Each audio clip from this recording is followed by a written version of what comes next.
प्रभूची स्तुती असो. प्रभूने पुन्हा एकदा तुमच्यामध्ये येण्याकरता कृपा दिली. मी प्रभूचे आभार मानतो की टिटवाळा मंडळीला गेली 27 वर्ष प्रभूने सांभाळ. प्रभूचे सेवक ब्रदर R. M. पवार आणि रेबेका पवार यांचे श्रम आता मी पाहू शकतो 27 वर्षानंतर. आणि प्रभूची कृपा आहे. प्रभू त्याच्या दासाने केलेले श्रम पुढे चालवतो. आणि मी तुमच्याबद्दल देखील आभार मानतो की प्रभूने या मंडळीचे अंग बनण्याचा एक मोठा अनुग्रह. बरोबर ना? अनेक लोक या ठिकाणी सरळ येऊन बसले असतील, त्यांना इतिहास माहिती नसेल 1997चा 98चा. तर त्या इतिहासामध्ये कोण जाण्याची गरज नाही. फक्त प्रभूला धन्यवाद द्या की प्रभूने आमच्याकरता एक मंडळी उभी केली आणि मंडळीमध्ये बसून आराधना करण्याची संधी प्रभू आम्हाला देतात. अनेकदा काय होतं की काही गोष्टी सहज मिळाल्या त्याची किंमत राहत नाही. हाँ? जो बातें सहज मिळती है उसकी कीमत लोगों को नहीं रहती. हाँ? तर असं होऊ नये मंडळी बाबतीत ही प्रभूची इच्छा आहे. या या 3 सत्रांमध्ये एक विषय प्रभूने माझ्या मनात दिला की तो तुमच्या समोर ठेवावा. एक वचन वाचून त्या विषयाला आपण सुरुवात करूया. मत्सवाचा 16वा अध्याय आणि 18वं वचन. मॅथ्यू चॅप्टर 16 वर्स 18. सगळ्यांच्या परिचयाचं ते वचन आहे. 16 आणि 18. आणखीन मी तुला सांगतो, तू पेत्र आहे आणि या खडकावर मी आपली मंडळी रचीन व तिच्या पुढे अधोलोकांच्या द्वारांचे काही चालणार नाही. या खडकावर मी आपली मंडळी रचीन व तिच्या पुढे अधोलोकाच्या द्वारांचे काही चालणार नाही. देवबाप वाचलं वचन तुमच्या मायाकरता आशीर्वाद करतो. या वचनामधून आम्हाला एक महत्वाची गोष्ट मंडळीविषयी समजते की मंडळी ही असाधारण मंडळी आहे. ज्याला आपण युनिक म्हणतो किंवा अनन्य साधारण असं म्हणतो. त्याचं कारण असं तर प्रभूने या वचनातून स्पष्ट सांगितलेलं आहे की मी माझी मंडळी रचेन. दुसरा कोणीही मंडळी रचू शकत नाही. नक्कीच प्रभू पृथ्वीवरील विश्वासणाऱ्यांचा उपयोग मंडळीच्या स्थापनेकरता करतो. परंतु जी काही व्यवस्था ज्या काही तयाऱ्या करायच्या आहेत त्या सगळ्या प्रभूच्या असतात. ज्यावेळेस मंडळी प्रभू रचत नाही त्यावेळेस त्या मंडळीतून प्रभूचे उद्देश देखील पूर्ण होत नाही. आज अनेकदा आम्ही ज्या जगाच्या बाहेर पाहतो त्यावेळेस खूप लोकांची धावपळ आहे मंडळ स्थापन करण्याची. जर या वचनावरती लोकांनी आणि आम्ही लक्ष केंद्रित केलं तर आम्हाला कळेल की मंडळी स्थापन करण्याचं काम प्रभूचं आहे. मग अनेकांची धावपळ अनेकांचं राजकारण थांबेल मंडळात स्थापन करण्याबाबत. ज्यावेळेस मला हे सत्य समजतं की माझी मंडळी किंवा प्रभूची मंडळी प्रभू स्थापन करणार आहे, मी एक केवळ माध्यम आहे, त्यावेळेस मला केवळ प्रभूच्या अधीन राहून काम करणं अपेक्षित आहे. तर हा मुद्दा आम्हाला हे वचन आम्हाला या ठिकाणी सांगतात. आजच्या 3 सत्रांमधून आपण मंडळीविषयी मनन करणार आहोत. मंडळी अतिशय महत्वाचा घटक आहे. तुम्ही या दिवसांमध्ये मंडळीविषयी वेगवेगळ्या गोष्टी वाचल्या असतील किंवा ऐकल्या असतील आणि हे आवश्यक आहे. मंडळीविषयी आम्ही समजणं. अनेकांना मंडळी म्हणजे केवळ 4 भिंतींचा हॉल अशी संकल्पना अनेकांची झालेली आहे. कृपया तशी म्हणजे मंडळी नाही. या 4 भिंतीच्या हॉलमध्ये जे जिवंत माणसं बसलेले आहेत त्यांनी प्रभू येशू ख्रिस्ताला तारणारा म्हणून स्वीकारलेला आहे. ती लोक मंडळी आहे आणि प्रभू त्यांना रचतो. 4 भिंतीचा हॉल कोणी बांधू शकतो? विटा मातींचा भिंती आणि घर बांधण्याकरता कोणी बांधण्याकरता ते तयार आहे. परंतु एखाद्या वास्तूमध्ये ख्रिस्ताच्या नावात एकत्र जमणारे लोक केवळ प्रभू येशू ख्रिस्त एकत्रित करतो.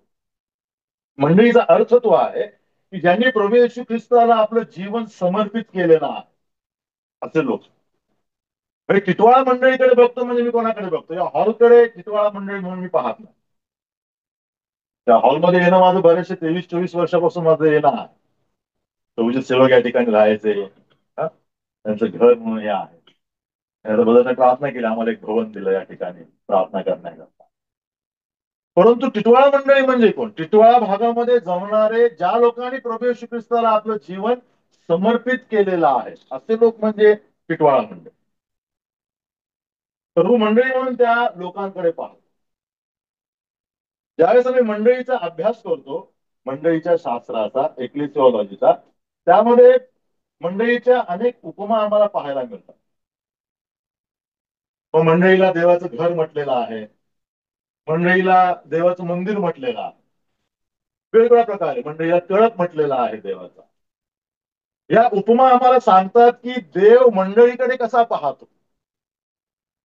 या उपमा आम्हाला सांगतात की देवाचा दृष्टिकोन मंडळीबाबत काय आहे.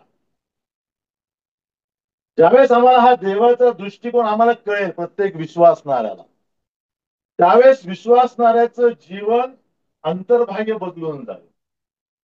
मग विश्वासणारे केवळ रविवारी 10 ते 12, बायबल स्टडी 7 ते 8 या वेळापुरते मर्यादित स्वतःला विश्वासणारे समजणार. आज अनेकांची धारणा ती आहे, मी मंडळी सहभागितेला आहे म्हणजे मी रेग्युलर मंडळीमध्ये आनंदाला जातो. प्रभूला तेवढी अपेक्षित तेव्हा मर्यादित अपेक्षा प्रभूची ना. प्रभू ज्यावेळेस मंडळीला देवाचं घर म्हणतो, त्यावेळेस खूप मोठा विचार त्याच्या समोर आहे. देवाचं मंदिर म्हणतो, त्यावेळेस अनेक अपेक्षा तो मंडळीवरती लादतो. हे समजणं तुम्हाला आणि मला आवश्यक आहे.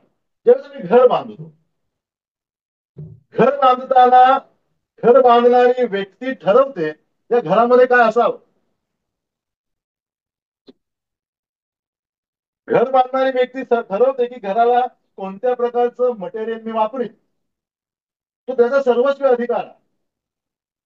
घरामध्ये काय असावं, घरामध्ये काय नसावं, हे कोणाचा अधिकार आहे? घर बांधणाऱ्या व्यक्तीचा आहे, त्या घराच्या मालकाचा अधिकार आहे.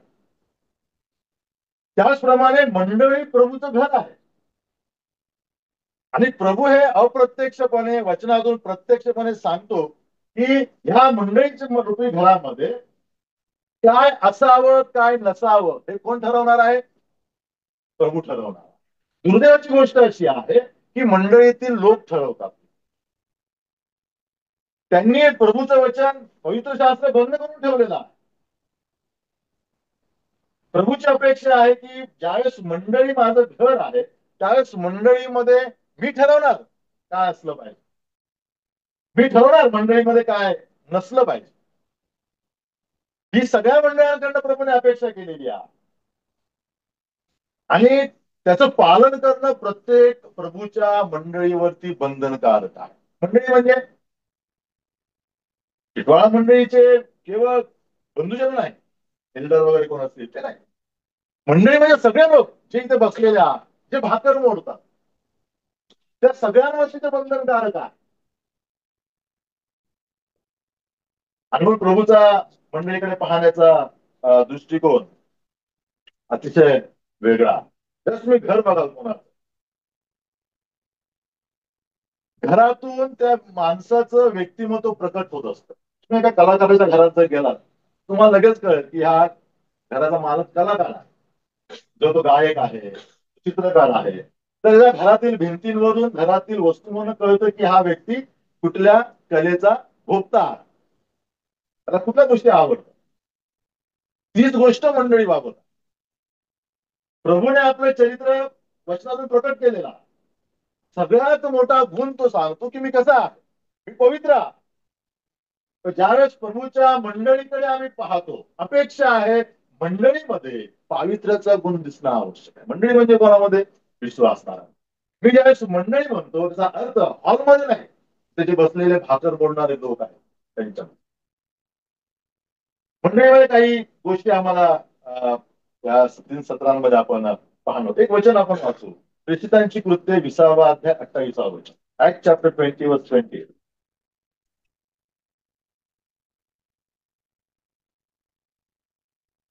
अतिशय गंभीर वचन मंडळीबाबत आम्ही त्या ठिकाणी वाचतो. तुम्ही स्वतःकडे व ज्या कळपात पवित्र आत्म्याने तुम्हाला अध्यक्ष करून ठेवले त्या सर्वांकडे लक्ष द्या. यासाठी की कशासाठी? देवाची जी मंडळी त्याने आपल्या रक्ताने स्वतः करता मिळविली, तिथे तुम्ही पालन करावं. प्रथमच काय करण्यामध्ये आम्ही वाचतो की देवाने आपल्या रक्ताने मंडळी मिळवली. मंडळीचं मूल्य काय आहे, मंडळीचं महत्व काय आहे, वचन मला सांगतं. मंडळीमध्ये बसणाऱ्या अनेक विश्वासणाऱ्यांना मंडळीचं हे मूल्य माहीत नाही. काय आहे? देवाने रक्त सांडलेलं आहे मंडळी करता. त्याचा अर्थ प्रभू येशू ख्रिस्ताने खूप मोठी किंमत भरलेली आहे तारण झालेल्या प्रत्येक व्यक्ती करता. ज्यावेळेस आम्ही कुठल्याही देशाच्या स्वातंत्र्याविषयीचा विचार करतो, भारताच्या स्वातंत्र्याविषयीचा विचार करतो, स्वातंत्र्य दिन 15 ऑगस्टला, 26 जानेवारीला, त्यावेळेस आम्हाला स्वातंत्र्याकरता ज्यांनी बलिदान दिलं अशा लोकांची यादी किंवा अशा लोकांचा इतिहास वाचून दाखवला जातो. का? कारण त्यांच्या बलिदानावरती आम्हाला देशाला स्वातंत्र्य मिळालेलं आहे, पारतंत्र्यातून मुक्त झालेलो आहे. आणि म्हणून स्वतंत्र भारतामध्ये असणारे जन्मणारे प्रत्येक व्यक्ती जरी व्यक्तिगत पातळीवरती त्या हुतात्म्यांना ओळखत नसले तरी त्यांना ही जाणीव हवी की स्वातंत्र्य खूप मूल्यवान आहे. आणि म्हणून त्या स्वातंत्र्याकरता मी काय केले पाहिजेत, नागरिक म्हणून प्रयत्न केले पाहिजे. आणि मग देशाचे कायदे, देशाचे नियम त्या प्रकारे वारंवार नागरिकांना त्या गोष्टी सांगत. 2000 वर्षापूर्वी आमच्यापैकी कोणी नव्हतं, परंतु देवाचं वचन सांगतं की देवाने रक्त सांडलं, प्रभू येशू ख्रिस्ताने रक्ताने मंडळीचं सिंचन केलेलं आहे. मग आता बसणाऱ्या लोकांची ही जबाबदारी आहे मंडळीचं मूल्य आणि मंडळीचं महत्व आपल्या जीवनशैलीतून कायम ठेवणे. काय शब्द वापरला मी? जीवनशैलीतून कायम. तुमचं वाईट वागणं, देवाच्या वचनाविरुद्धचं वागणं मंडळीच्या मूल्याला तडा देत. नियमांच्या विरुद्ध तुमच्या जीवनात कुटुंबात एखादी गोष्ट दिसते, मंडळीच्या महत्वाला तडा देत. ज्यावेळेस मी भ्रष्टाचार करतो देशामध्ये राहून, मी देशाचं नुकसान करतो एक प्रकार. ते नुकसान जरी लगेच लोकांना दिसत नसलं तरी एक प्रकारचे नुकसान आहे. ज्यावेळेस व्यक्तिगत विश्वासणारे आपल्या खाजगी जीवनात, कौटुंबिक जीवनात, व्यावहारिक जीवनामध्ये देवाच्या सिद्धांतांना मोडतात, मंडळीचं मूल्य कमी करतात. साधी गोष्ट नाही मंडळीत बसून. अनेकांनी खूप खिल्लर केलाय मंडळीत बसून. आवो जावं घर आपला आहे अशी मंडळी नाही. मंडळीला मूल्य, मंडळीला महत्व. तुम्ही बाहेर कसंही वागणार नाही, मंडळीत बसा चालणार नाही. नक्कीच आम्ही तुमच्यावरती सिक्युरिटी पोलीस ठेवले नाहीत, आम्हाला माहित नाही सेवक म्हणून, परंतु तुमचं हे वागणं जिवंत देवाला दुःख देणारा आहे, वेदना देणारा आहे. म्हणून पौल काय म्हणतो, ज्यावेळेस तुम्ही मेजाजवळ येता त्यावेळेस काय करा, आत्मपरीक्षण करा. त्यावेळेस मेजाजवळ येता तेव्हा आत्मपरीक्षण करा आणि मग लक्ष करा, मग भाकरीतून या आपण या मंडळीत काय असावं. 5-6 मुद्दे आहेत बघा, आपल्याला किती पाहता येतात या 3 सत्रांमध्ये दिवसभरात. आणि मंडळीत काय नसावे त्याच्यामध्ये 2-3 मुद्दे आहेत. आता विचार, मला प्रयत्न राहिले 3 सत्रांमध्ये हे सगळे मुद्दे तुमच्यापर्यंत पोहोचवण्यात. पहिलं वचन आहे पहिल्या मुद्द्याचं, मंडळीत काय असावे. फिलिप्पियराचं पत्र 1 अध्याय 10 वचन.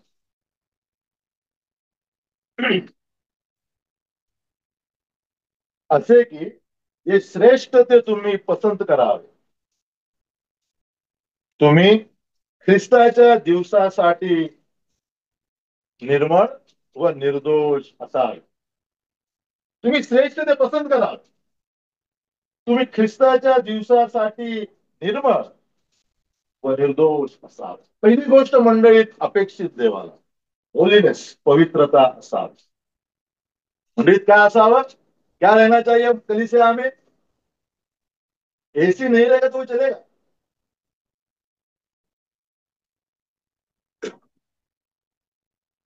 आधुनिक साधनं नसली चालतील पण पवित्रता असावी. AWTO जर बोलून गेले आमचे हॉल्स, आमच्या मंडळा काय झालं, एअर कंडिशन झालंय, प्रेयर कंडिशन झालंय. पवित्रता हा हरवलेला घटक आहे, लॉस्ट व्हर्च्यू ऑफ चर्च. मंडळीतील विश्वासाच्या जीवनातून श्रेष्ठ गोष्ट निघून गेलेली आहे. कधी निघून जाते पवित्रीकरण? ज्यावेळेस विश्वासणारे जगाशी हात मिळवणी करतात, संसार के साथ जब आप हात मिळाव, त्यावेळेस पवित्रता हा घटक आमच्या जीवनातून निघून जातो. पौलाने वारंवार मंडळांना सांगितलं की तुम्ही काय करावं, तुम्ही श्रेष्ठ गोष्ट पसंत करावी. या ठिकाणी तो सांगतो की तुम्ही ख्रिस्ताच्या दिवसासाठी पवित्र, निर्दोष, निर्मळ असाल. मंडळीमध्ये सगळ्यात महत्वाचा मुद्दा, मंडळीमध्ये बसणाऱ्या विश्वासणाऱ्यांच्या जीवनात पवित्रता असाल. पहिले करीन 12 अध्याय 31 वचनामध्ये तो म्हणतो की श्रेष्ठ कृपादानांची अपेक्षा बाळगा. आणि मग 13व्या अध्यायामध्ये तो प्रीतीविषयी लिहितो. मंडळीने नेहमी श्रेष्ठ गोष्टी घेतल्या पाहिजे, निकृष्ट नाही. जग निकृष्ट गोष्टींना जमा करत, कचरा गोळा करतं जग. काय म्हणतो पौल फिलिप्पियराच्या पत्रात 3ऱ्या अध्यायामध्ये, नाव, प्रतिष्ठा, यश, डिग्रीज, पुरस्कार, हे सगळं काय माया करतात, सगळं केळ आणि कचरा आहे. माझ्याकडे श्रेष्ठ गोष्ट काय आहे? ख्रिस्ताचं परिज्ञान माझ्याकरता श्रेष्ठ गोष्ट आहे. आणि प्रभू येशू ख्रिस्ताच्या या प्रकटीकरणाकरता मी नाव, पद, प्रतिष्ठा, पुरस्कार, सन्मान काय समजतो? केर आणि कचरा समजतो. मंडळीतील विश्वासणारे काय समजतात? मंडळीतील विश्वासणाऱ्यांना पद हवंय, प्रतिष्ठा हवी, पुरस्कार हवे, नाव हवा, सन्मान. या सगळं मिळवण्याच्या नादामध्ये श्रेष्ठ गोष्टीकडे दुर्लक्ष होत, पवित्रीकरण जपण्याचा प्रयत्न होत नाही. पौल या ठिकाणी सांगतो, प्रभूचं वचन सांगता, पवित्रता हा देवाचा स्वभाव आहे. आणि म्हणून ज्या देवाच्या नावात मंडळी एकत्र होते त्याच्यामध्ये पवित्रता असणं आवश्यक. प्रकटीकरणामध्ये आम्ही ज्यावेळेस पाहतो त्यावेळेस काय आवाज येतो ऐकायला? पवित्र पवित्र पवित्र प्रभू. यशया मंदिरामध्ये गेला आणि यशयाला दर्शन झालं, त्यावेळेस सराफीम ओरडत होते, आमचा देव कसा आहे? पवित्र पवित्र पवित्र. वारंवार आम्हाला पवित्र शास्त्रातून सांगितलेलं आहे, देवाचा एक स्वभाव आमच्या समोर ठेवलेला आहे, तो पवित्र आहे. आणि हा देव पवित्र आहे, तुमच्याकडनं तो अपेक्षा करतो तुम्ही पवित्र असा. निर्गमन 9च्या अध्यायामध्ये बघा परमेश्वर म्हणतो की तुम्ही हे करू नका, कारण तुमचा देव परमेश्वर कसा आहे? पवित्र देव आहे. मोशेच्या द्वारा ज्यावेळेस त्याने नियमशास्त्र दिलं त्यावेळेस वारंवार आज्ञा दिल्यानंतर शेवटी एक गोष्ट तो म्हणतो, मी तुमचा देव पवित्र, मी तुमचा देव. आम्हाला माहित आहे का आमचा देव पवित्र आहे? टिटवाळा मंडळीतील विश्वासाला माहितीये आमचा देव पवित्र आहे. थिओलॉजिकली नाही, थिओलॉजिकली सगळ्यांना माहिती आहे आमचा देव पवित्र आहे, आमचा देव सर्वसमर्थ आहे, सर्वज्ञानी आहे, सार्वभौम आहे. देवाचे स्वभाव गुण टाईप करा गुगलवरती, आम्हाला लगेच मिळतं, आम्हाला माहित झालं. पण माझ्या माहीत असणाऱ्या ह्या स्वभाव गुणांना मी माझ्या व्यक्तिगत जीवनातून जाणीवपूर्वक प्रकट करण्याचा प्रयत्न कधी केलेला, ती गोष्ट आम्हाला या ठिकाणी मंडळी म्हणून अपेक्षित आहे. आमचा देव पवित्र आहे, मंडळीमध्ये आमच्या जीवनात पवित्रता असणं आवश्यक आहे. पहिले पेत्र त्याच्या 2ऱ्या अध्यायामध्ये पेत्राने सांगितलं की तुम्ही काय आहात? पवित्र राष्ट्र आहात, होली नेशन आहात. मंडळीला राष्ट्र म्हणतो, म्हणजे तो म्हणतो की ह्या राष्ट्राचे तुम्ही काय आहात? पवित्र याजक आहात. पवित्र हा शब्द वापरलेला. लेवीच्या अध्यायामध्ये आम्ही वाचतो की अहरोन याजकाला केवळ याजक म्हटलेला आहे, मुख्य याजक म्हटलेला आहे. परंतु नव्या करारामध्ये विश्वासणारे जे विशिष्ट बाहेर, ज्यांनी पापांचा पश्चाताप प्रभू येशू ख्रिस्तावरती विश्वास ठेवून केला, त्यांना पवित्र आत्मा काय म्हणतो? तुम्ही एक तर पवित्र राष्ट्र आहात आणि दुसरी गोष्ट तुम्ही पवित्र याजकगण आहात. होली प्रिस्ट आहात. किती घाबरून आणि दबुकून मंडळीमध्ये येणं गरजेचं. मी सामान्य मनुष्य नाही. मी कसं आहे? मी पवित्र याजक आहे आणि कसे उठून येतो मंडळी.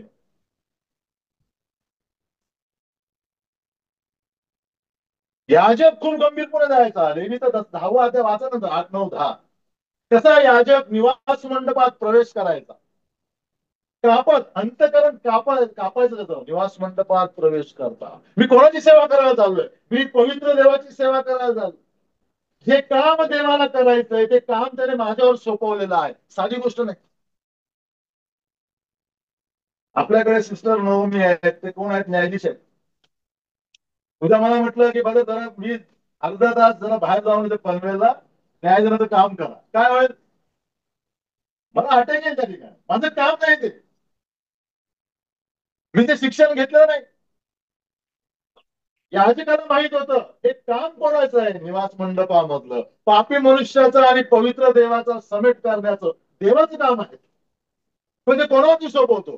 लेवीच्या याजकावर सोपवतो. तो याजक अंतकरणातून घाबरत जायचा. आता तोच पवित्र आत्मा म्हणतो की तुम्हाला मी काय केलेलं आहे? पवित्र राष्ट्र आणि पवित्र याजकगण बनवलेला आहे. तुम्ही माझ्या मंडळीमध्ये येऊन देवाची आराधना करायची आहे. किती मोठा दर्जा दिलेला आहे. येतो ना आम्ही त्या आदराच्या आदरयुक्त भयाने मंडळीमध्ये. कैसे आहे हम कलीचे आम. स्टेशनवर जायचं असलं तर मंडळीमध्ये है ना. होटल में जाके बैठना है, चलो वैसे कलीसिया में जाके बैठना. कुठे तो आदर आहे. जाणीव कुठे आतमध्ये की मी कोण आहे? मी पवित्र याजक आहे. जे अपेक्षा प्रभू तुमच्या आणि माझ्याकडनं. इफिसराचं पत्र 5वा अध्याय 26 आणि 27 होते.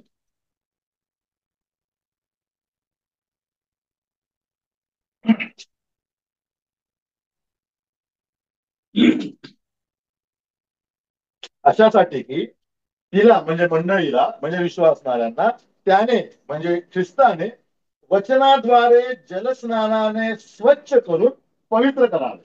कारण आणि गौरवयुक्त मंडळी अशी ती स्वतःला सादर करावी. म्हणजे तिला डाग, सुरकुती किंवा अशासारखे काही नसून ती निर्दोष असावी. पवित्र व निर्दोष असावी.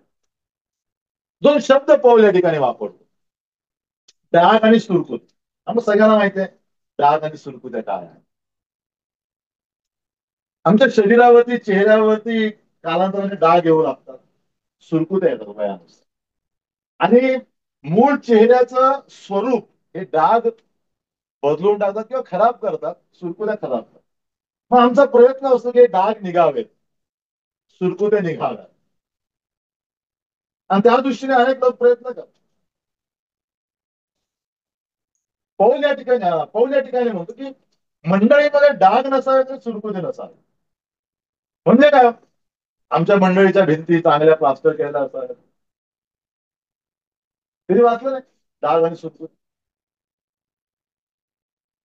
तारण व्हायच्या आधी आमच्या जीवनात अशा अनेक अप्रिय गोष्टी आहेत त्या देवाला ना आवडतात.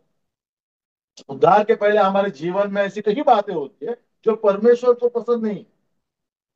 तारणानंतर देखील त्या गोष्टी आम्ही घेऊन जगत असतो. उद्धार के बाद भी उन बातों को चीजों को लेकर हम जीते हैं.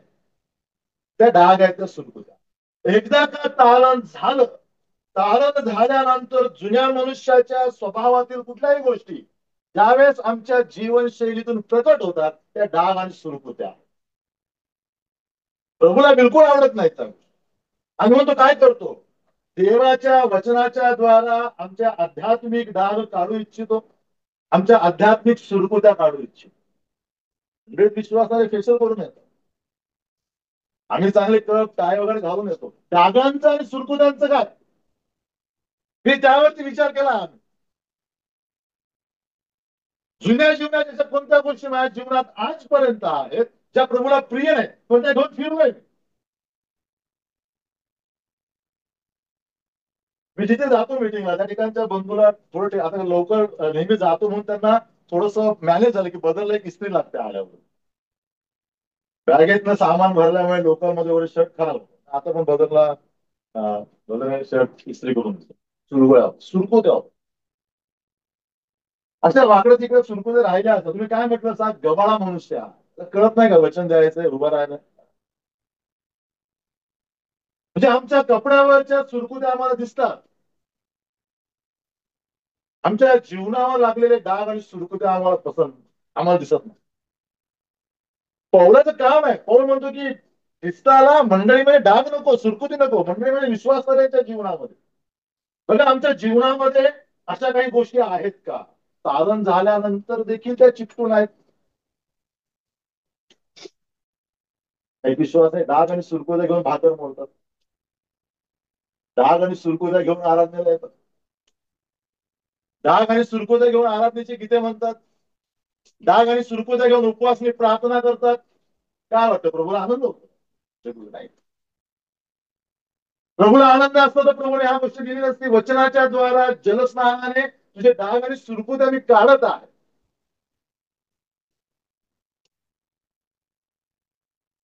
मंडळी देवाची मंडळी आहे. देव पवित्र आहे. मंडळीमध्ये देवाला पावित्र्य पाहिजे. डाग आणि सुरकुत्या काढण्याचा प्रयत्न विश्वासाऱ्यांच्या जीवनामध्ये होणं. जितकं बायबल आमच्याकरता बंद आहे ते डाग आणि सुरकुत्या आमच्या आत्मिक जीवनावरती जास्त आहे. बायबलचं काम आहे, पवित्र शास्त्राचं काम आहे आमच्या जीवनातील डाग दाखव, सुरकुत्या दाखव. दुसरा मुद्दा बघूया. पहिली गोष्ट म्हणजे काय असावी? पवित्रता असावी, श्रेष्ठ गोष्ट असावी. दुसरी गोष्ट हे वचन वाचलं पहिले त्याने 12:31 वाचलं.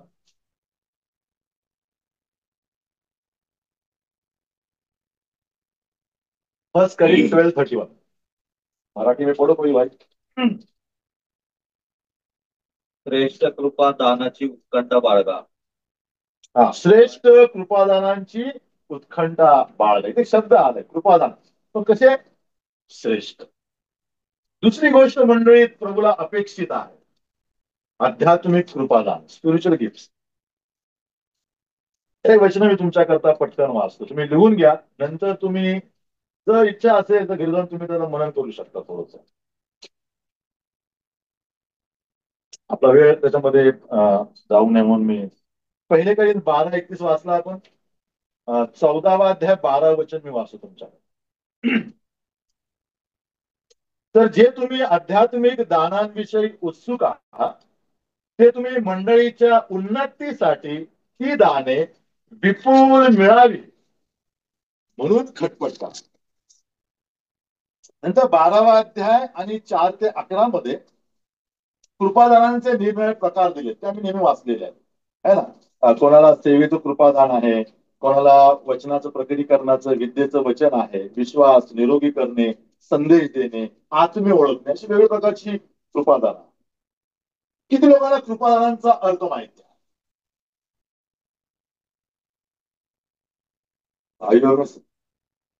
कितने भाइयों को स्पिरिचुअल गिफ्ट्स का अर्थ मालूम? बहिणींमध्ये हा कुठे गेला?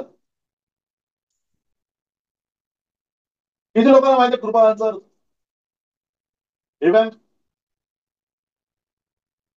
क्या है कृपादान का मतलब, स्पिरिचुअल गिफ्ट्स का मतलब?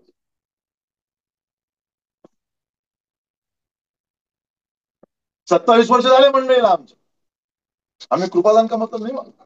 कैसे सेवा करते? पवित्र आत्म्याच्या द्वारा देवाची सेवा करण्याकरता, मंडळीची सेवा करण्याकरता देव विशेष क्षमता देतो, स्पेशल ऍबिलिटी देतो. ते आहे कृपादान.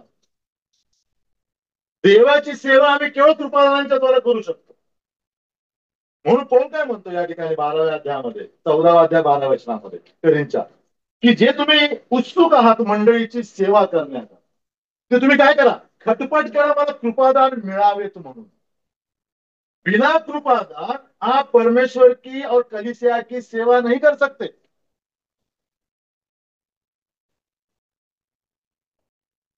अगर मेरा उद्धार हुआ है, मेरे अंदर पवित्र आत्मा है, पवित्र आत्मा उस व्यक्ति को परमेश्वर की सेवा करने के लिए विशेष क्षमता देगा कि भाई परमेश्वर चाहता है इस कृपादान के द्वारा कलिसिया की और मेरी सेवा कर. हे परमेश्वर तय करता, हे देव ठरवतो.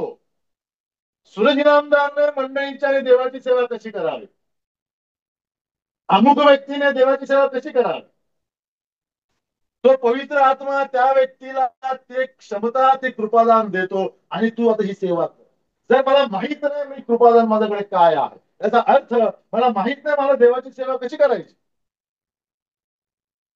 मी काय करत आहे, मग मी काय फक्त धावपळ करत आहे. मला माहित नाही प्रभूची सेवा कशी करायची. प्रत्येक विश्वासणाऱ्याचं पहिलं काम आहे, तारण झालं की विचारायचं, प्रभू माझं कृपादान काय आहे, तुझी इच्छा काय आहे, मी कशी मंडळीची सेवा करू, मी तुझी सेवा कशी करू. ज्यांना कृपादान माहित नसतं ते माणसाने सांगितल्याप्रमाणे धावपळ करतात. आम्हाला माणसांनी सांगितलेल्या धावपळीप्रमाणे धावपळ करण्याकरता बोलवलं नाही, आम्हाला कृपादान अप्लाय करण्याकरता बोलवलेलं. तारणाचा उद्देश तो आहे. अनेक लोक मंडळीत राहिले, मरण पावल्या, माहित नाही कृपादान म्हणजे काय. अवस्था भयंकर आहे मंडळी. मला माहित पाहिजे माझं कृपादान काय. अनेकांनी नॅचरल टॅलेंट्सला कृपादान म्हटलं, नैसर्गिक कौशल्य. काही लोकांचा गळा चांगला असतो, आई वडील गायक असतात, त्यांना गाण्याचं दान मिळतं. बाहेरच्या मंडळ्या आहेत वेगवेगळ्या डिनॉमिनेशनच्या, त्या ठिकाणी वर्शिप लीडर, वर्शिप पास्टर म्हणून नेमलं, नवीन पद काढले जातं.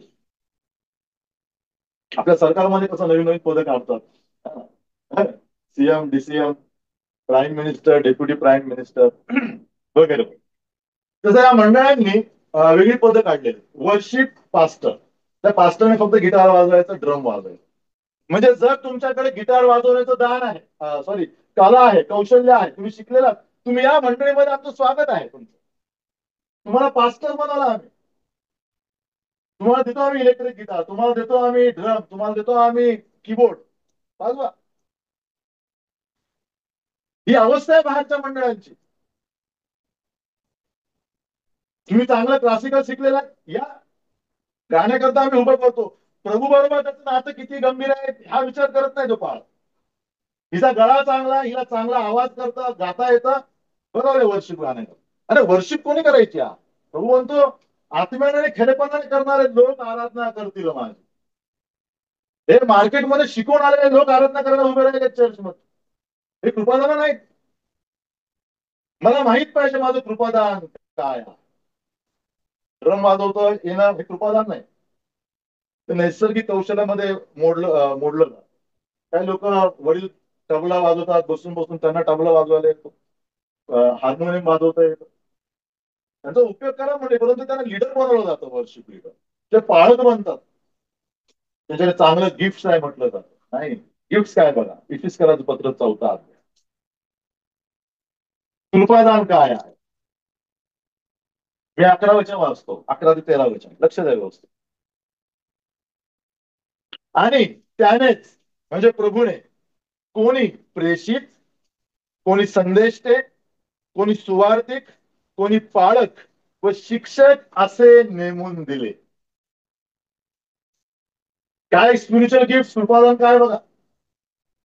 पवित्र आत्म्याने कोणाला प्रेषित नेमलं, कोणाला संदेष्टे नेमलं, कोणाला सुवार्थिक नेमलं, कोणाला पाळक नेमलं. जिवंत माणसांना कृपादान म्हटलेलं आहे या वचनात.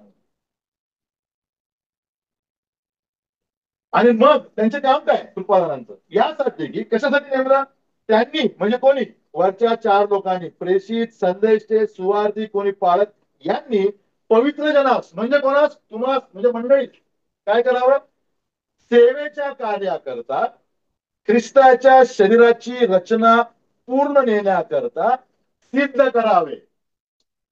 काय पालकांचं काम, काय इव्हँजेलिस्टचं काम, काय अपोस्टलचं काम, काय संदेशांचं काम. जे विश्वास ठेवणारे लोक आहेत त्यांना अशा प्रकारे आध्यात्मिक जीवनात वाढवावं, जेणेकरून ते ख्रिस्ताच्या शरीराची रचना पूर्ण करतील.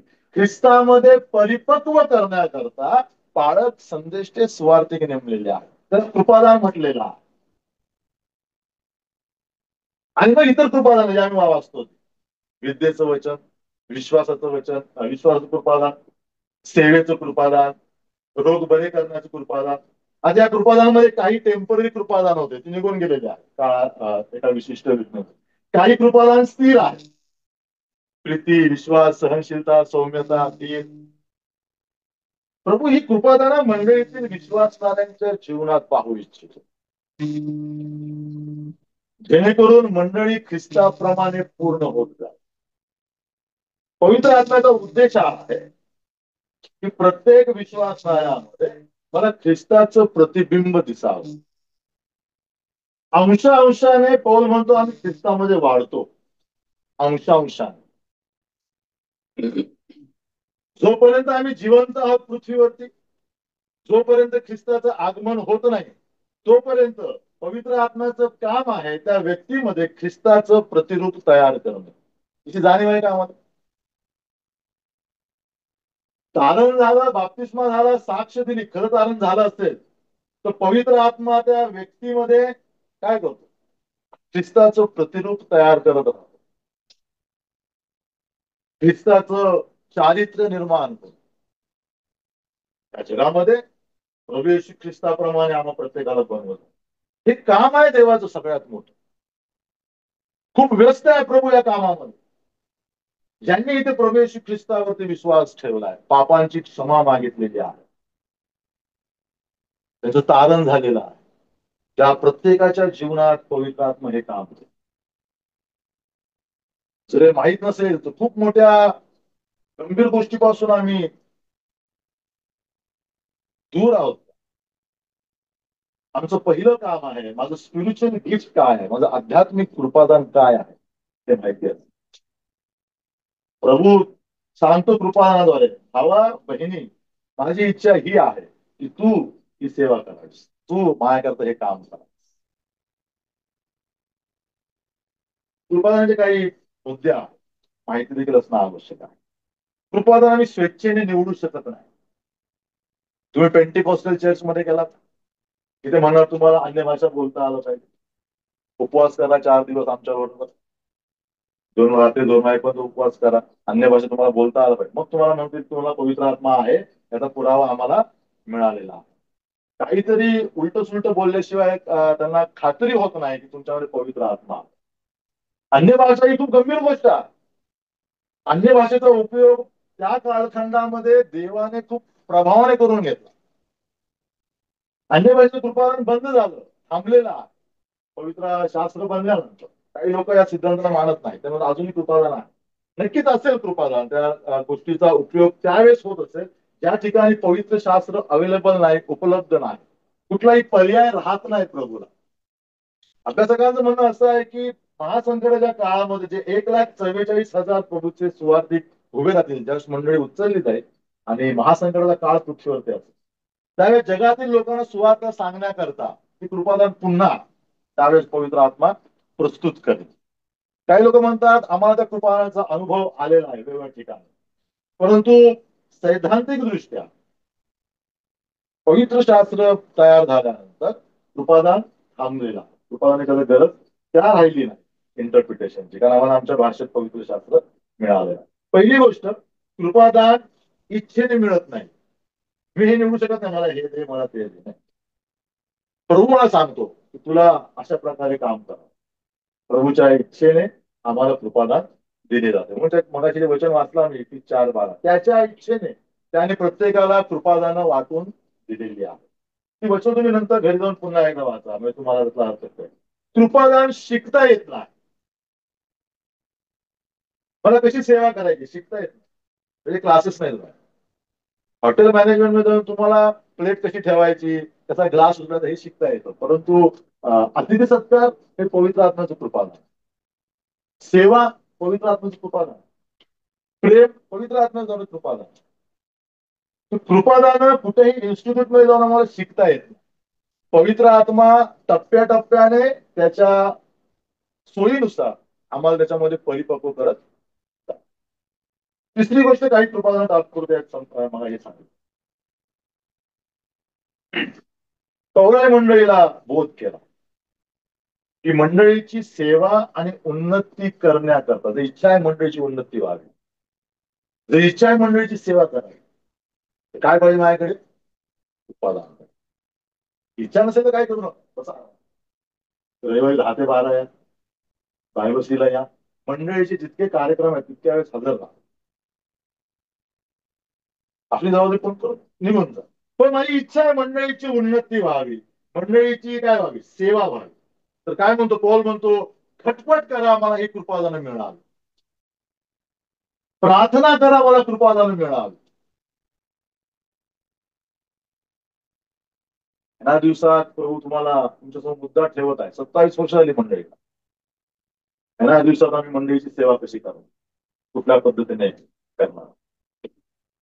कृपादानाबाबत एक खूप मोठा गोंधळ आजच्या भागामध्ये, म्हणजे आजच्या कालखंडामध्ये तुम्हाला पाहायला मिळेल. जर कृपादान माहीत नसेल तर काय गडबड होऊ शकते. अलीकडच्या काळामध्ये बहिणी पाळक बनलेल्या आहेत, तुम्ही टीव्हीवरती, युट्यूबवरती बघत असाल. शिक्षक हे कृपादान पवित्र आत्म्याने दिलेलं आहे, मग वाचलं, इट इज 4 आणि हे कृपादान केवळ पुरुषांकरता मर्यादित आहे, राखीव आहे, जुन्या आणि नव्या काळात. परंतु आज तुम्ही बघा सगळ्या डिनॉमिनेशन मध्ये, न्यू लाईफ घ्या, तुमचे पेंटेकॉस्टल घ्या, तुमचे अदर घ्या, असेंब्ली ऑफ गॉड घ्या, कुठलेही घ्या डिनॉमिनेशन, काही इंडिपेंडेंट झालेले आहेत, तिथे सगळ्या बहिणी पाळत आहेत, खूप चांगलं शिकवतात, काही डाऊट नाही. त्यांनी थिओलॉजी केलेलं आहे, बीटीएच केलंय, एमटेक केलेलं आहे, एमटीएच केलेलं आहे, एमडीयू केलेलं आहे, चांगलं शिकवतात तुम्हाला. समस्या कुठे आहे? ती सेवा गणलीच जात नाही प्रभू, कारण शिकवण्याचं कृपादान केवळ बंधुजनांकरता रिझर्व आहे. बहिणी शिकवू शकत नाही रिपीटवर, बहिणीला पण शिकवू शकत नाही. आमच्या मंडळामध्ये सुरू झालेला आहे. तुम्हाला एखाद्या क्लिप येईल व्हॉट्सअपवर, जॉईन व्हा म्हणून. आपल्याच मंडळीतील काही बहिणी आपल्याच मंडळीतील काही बहिणींना आमंत्रित करतात आणि सभा घेतात. नाही, आम्ही बहिणींची सभा घेतो नाही. शरीराची रचना पूर्ण करण्याकरता प्रेषित, सुवासिक, पाळक आणि शिक्षक नेमलेले आहेत. हे फक्त सगळे कृपादान पुरुषांकरता मर्यादित आहे, रिझर्व आहे, जुन्या आणि नव्या काळामध्ये. बहीण पाळत होऊ शकत नाही.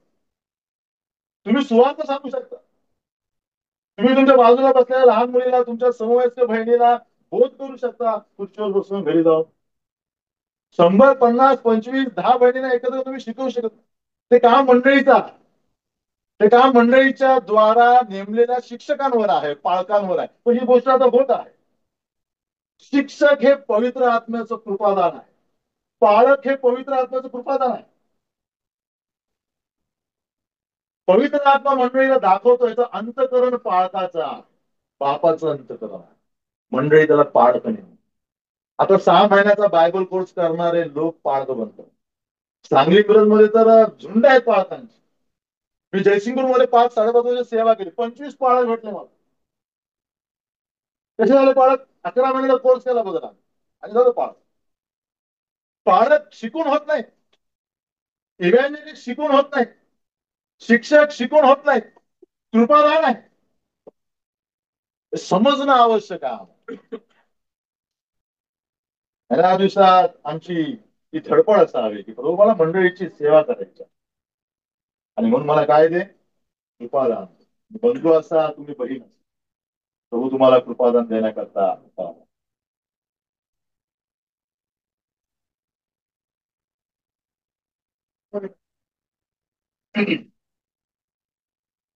दोन गोष्टी पाहिल्या आम्ही, लक्ष आहे का माझ्याकडे? बिर्याणी आहे का, अंदर जाएगा बाद में मिलेगा, बाहेर लोक.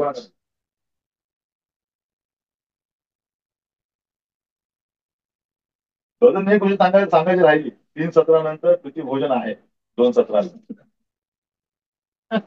काही लोक आवर्जून सांगतात 12 ते 1 सत्र होईल, 1च्या नंतर सगळ्यांकरता प्रीतीभोजन आहे. असं सांगतात, बसा प्रीतीभोजन आहे, चल विचार करू नका. तुम्ही जिथे बसलाय त्या जागेवर तुमच्याकडे काय येईल? प्लेट येईल. ठीक आहे. तिसरा मुद्दा, पहिला मुद्दा काय बघितला, काय असावं मंडळी? पवित्रता.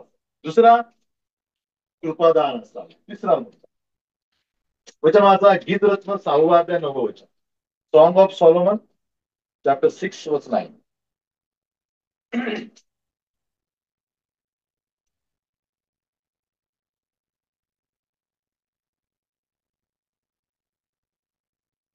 भेटला का? यशाच्या आधी बघा पुस्तक. पण माझी कपोती माझी विमला अशी एकच. ती आपल्या आईची एकुलती एक. एकुलतीला अंडरलाईन करा करायचं असतो. आपल्या जननीची लाडकी आहे. तिला पाहून कन्यांनी धन्य म्हटले. राण्यांनी व उपपत्नींनी तिची प्रशंसा केली. माझी कपोती माझी विमला अशी एकच. युनिक आहे म्हणतो. शर्मोन काय म्हणतो? माझी विमला माझी काय आहे? एकच आहे. युनिक आहे. अनन्य साधारण आहे. तिच्यासारखी यरुश्लेमेत कोणी नाही. वास्तविक यरुश्लेमेत भरपूर होत्या सुंदर. त्या तुलनेमध्ये सुनेमकरी विशेष सुंदर नव्हतं. परंतु तिच्यामध्ये काही तिच्या चारित्र्यामध्ये काही अशा गोष्टी पाहतो. त्यावेळेस तो वर म्हणतो की ही काय आहे? असाधारण. यरुश्लेमेच्या कन्यांमध्ये जी गोष्ट हिच्यामध्ये नाही ती हिच्यामध्ये आहे. ही कशी? यरुश्लेम आणि इतर कन्यांपेक्षा वेगळी आहे. गीतरत्नामधील वधू मंडळीचं चित्र आहे. प्रभू येशू ख्रिस्ताला तिसरा असणारा अपेक्षित मुद्दा. मंडळी वेगळी असावी. मंडळीमध्ये सेपरेशन असावे. वेगळेपण असावे. तुम्ही हा मुद्दा वारंवार वाचा. किंवा काही लोकांनी या सेपरेशनच्या मुद्द्याला अतिशय गुंडाळून तुमच्या समोर ठेवलं असेल. मला माहित नाही तुझ्या कानावरती सेपरेशनचा मुद्दा कसा गेलेला. सेपरेशन प्रभूला अतिशय गंभीरपणे तो अपेक्षा करतो. एक्लेसिया या ग्रीक शब्दामध्ये त्याचा अर्थ सामावलेला. या जगातून मी तुम्हाला वेगळं केलेला. तुम्ही जगात आहात परंतु एक वेगळं शरीर, एक सेपरेट ऑर्गन म्हणून प्रभू आमच्याकडे पाहतो. विश्वासणाऱ्यांना जगापासून वेगळे लोक तो पाहतो. मंडळीचं सौंदर्य वेगळेपणामध्ये आहे. मंडळीची ओळख वेगळेपणामध्ये आहे. अगर आप संसार से अलग नहीं प्रभु को आप सुंदर नहीं. अगर आप संसार से अलग नहीं प्रभु आपके लिए महत्वपूर्ण नहीं है. अर्थ असा आमची ओळख कुठे आहे? वेगळेपणामध्ये आमची ओळख. वेगळेपणाचा चुकीचा अर्थ त्याच्यामध्ये बऱ्यापैकी वेगळेपणाचा अर्थ सामावलाय पण तो तितका पुरेसा नाही. काही लोक म्हणतात ब्रदर आम्ही एका मोठ्या डिनॉमिनेशनचे होतो. CNI CSI मेथडिस्ट आणि मग एका बिलिव्हर चर्च मध्ये आलो. आम्ही सेपरेट झालो. सेपरेशन आहे पण तितकाच मर्यादित अर्थ प्रभूला अपेक्षित नाही.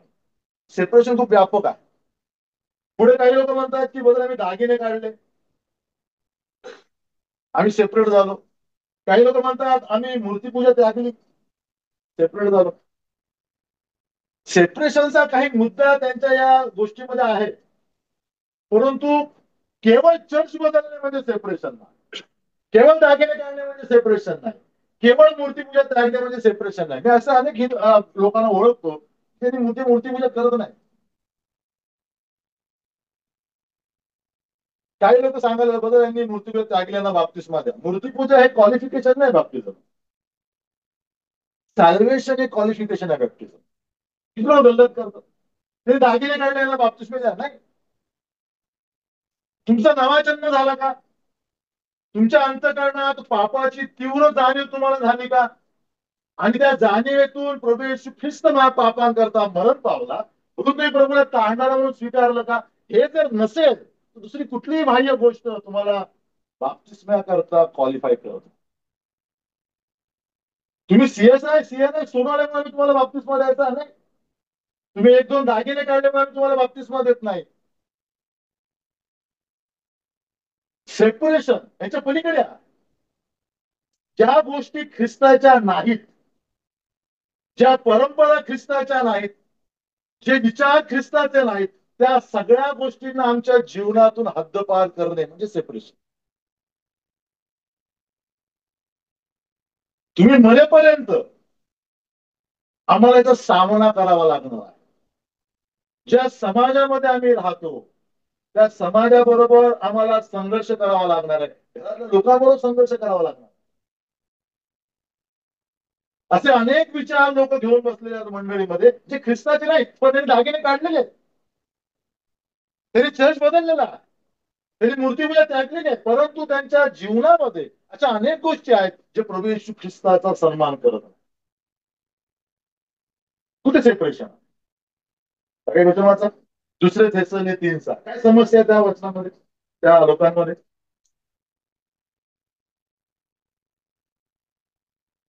दुसरे थेसलोनिके पत्र 3 अध्याय 6 वचन. बंधूजन हो, आम्ही आपल्या प्रभू येशू ख्रिस्ताच्या नावाने तुम्हास आज्ञा करीतो की अव्यवस्थितपणे वागणाऱ्या, आता लक्ष द्या, व आम्हापासून प्राप्त झालेल्या संप्रदायाप्रमाणे न चालणाऱ्या प्रत्येक बंधूपासून तुम्ही काय व्हावे? दूर व्हावे, सेपरेट व्हावे. काय समस्या या ठिकाणी? थेसलोनिका मंडळी मूर्तीपूजक प्रभावातून विश्वासामध्ये आलेली मंडळी. साधन झालं, प्रेषित शिकवत आहेत, परंतु काही लोकांच्या जीवनामध्ये अजूनही काही जुन्या गोष्टी दबलेल्या आहेत. प्रेषितांनी शिकवलं, बाबा आता तू मंडळी बनलेले आहात, तुम्ही मंडळीचे अंग बनलेले आहात, या गोष्टी तुमच्या जीवनात नसाव्यात, पण ते वेगळे करायला तयार नाही. मग पौलाला लिहावं लागेल, जे लोक मंडळीचे संप्रदाय मानत नाही, जे लोक ख्रिस्ताने शिकवलेले संप्रदाय मानत नाही, आपल्या विचारातून, आपल्या अंतःकरणातून, आपल्या व्यवहारातून, कुटुंबातून वेगळे करत नाही, त्या लोकांपासून तुम्ही वेगळे व्हा. हे सेपरेशन. असे अनेक लोक मंडळीमध्ये आहेत, त्यांच्या जीवनामधून सेपरेशन गेलं नाही, सेपरेशन झालं नाही. मंडळीत आहेत ते थेसलोनिका या ठिकाणी या लोकांच्या समस्येप्रमाणे जुन्या गोष्टींना, जुन्या परंपरांना घेऊन जगत आहे, जे सन्मान करत नाहीत ख्रिस्ताचा, जे सन्मान करत नाहीत पवित्र शास्त्र. वेगळेपण तुमच्या आणि माझी एक सगळ्यात महत्वाची गरज आहे. गलतीकरांचे पत्र 2 अध्याय 12 आणि 14 वचन तुम्ही वाचा, त्यामुळे एक समस्या झालेली आहे. अनेकदा आम्ही सेपरेशनला घाबरतो, आमच्या नातेवाईकांचा दबाव, आमच्या व्यावहारिक भाषेत बोलायला झालं तर भावकीचा दबाव. भावकी शब्द ऐकलाय?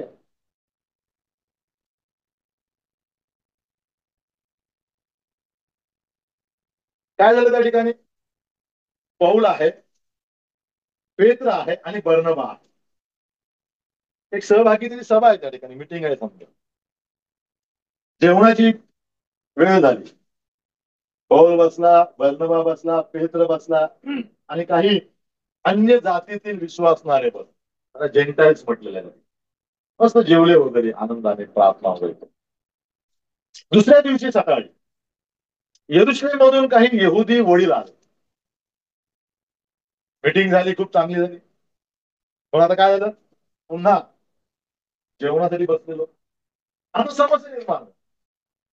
पौल बसला, अन्य जातीतील विश्वासणारे बसले, पेत्र बसला नाही. पेत्र यहुद्यांच्या बाजूला जाऊन बसलो, वडिलांच्या बाजूला.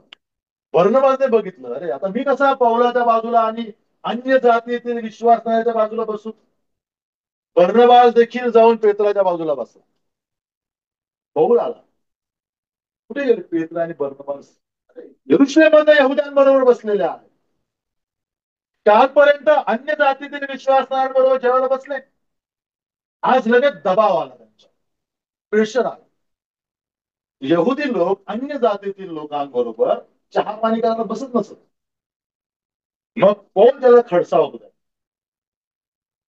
तू अन्य जातीतील लोकांबरोबर जेवायला न बसून स्वार्थ सांगतोस, अन्य जातीतील लोकांना अन्याय करतोस. तुझा सुसमाचार ऐकणे म्हणजे काय आहे? वेदना करून घेण्यात हृदयाला. पुलपीट मध्ये खूप छान बोलतोस तू, अंतर्गत अंतकरण तुझं जातीभेदाने भरलेला आहे. कोण खडसावतो पेत्रा? हे सेपरेशन आहे तुझं. हा विचार घेऊन तू जाणार मंडळीला, भावकीच्या दबावामुळे अनेकदा विश्वासणारे काय होत नाही. एका सेवकाने खूप दुर्दैवी वर्णन मंडळीचं केलं. मी मंडळीला शोधत होतो. मंडळी मला जगात आणि जग मला मंडळीत दिसते.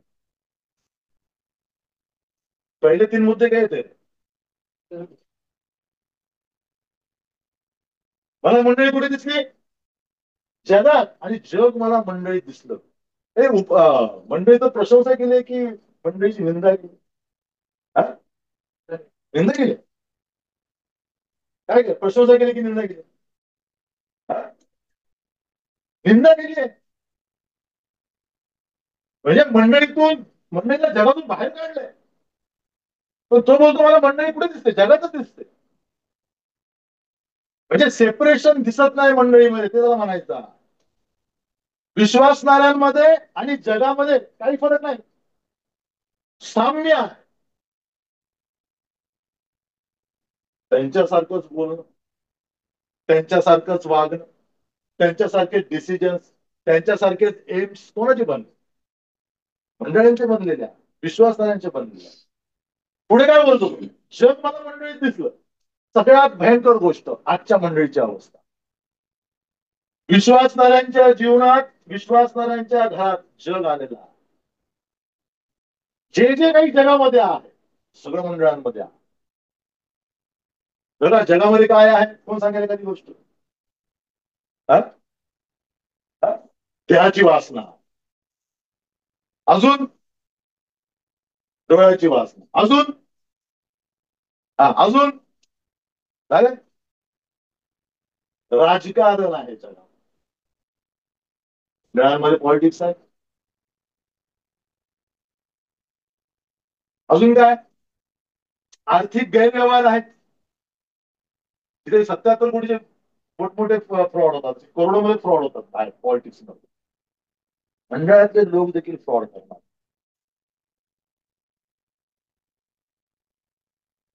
जगामध्ये अनैतिकता, इमोरॅलिटी आहे. मंडळातील विश्वासाच्या जीवनात अनैतिकता काय नाही जगामध्ये, ते बोला मंडळीमध्ये काय? सब कुछ मिलेगा कहीं से आप.